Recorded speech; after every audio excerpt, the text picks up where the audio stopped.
Videos that only cover flat, simple panels set beginners up for frustration on modern cars with curves. Let's talk real-world detailing, not just flat panels. Throw the cord over your shoulder to avoid scratches, but keep enough slack for easy movement. Stay within shoulder width to avoid fatigue.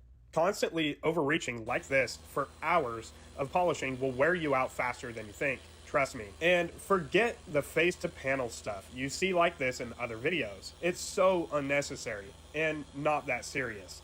You will see here shortly that I was able to remove the swirls in the paint without hugging the panel. So relax, have fun, and enjoy the process. You might wonder how to crosshatch here. The goal is simple. Correct the surface evenly. Just create a pattern that works for this section and stick with it. Work for about 60 seconds in a 2x2 area or until 3D1 hazes and starts to dry. When you're working into a contour like this where two body lines meet, where you see that black line in the middle, you won't always get full pad contact. Naturally, a beginner would make the mistake of running the machine directly over the black line here where the two contours meet. And doing this will actually put uneven pressure on both sides of the pad and also leave the center with no contact. This will lead to poor paint correction results. The goal is to angle the polisher just enough so most of the pad stays engaged, but without digging the edge into the paint. You'll know your angle is right when the pad still rotates smoothly and the machine feels balanced instead of chattering or stalling. It takes a little finesse and practice because every curve is different. So focus on keeping even pressure and making slow, controlled passes.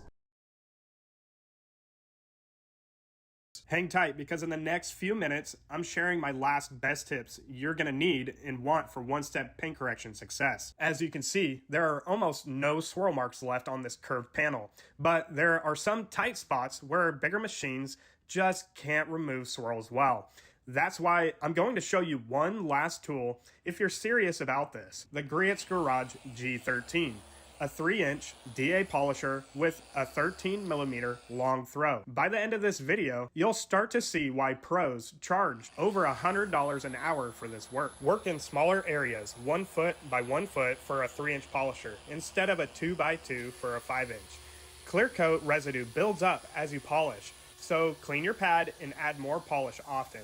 Don't forget to tape off rubber or plastic trim either. And just check out the one-step paint correction results you will get with this little beast. So if you want to take it a step further and actually remove swirl marks the right way, I'll show you exactly how to do that more in detail in this video right here. And if you're interested in any of the tools or products I used today, I'll have everything linked in the description below. Have a great day. My name is Alan.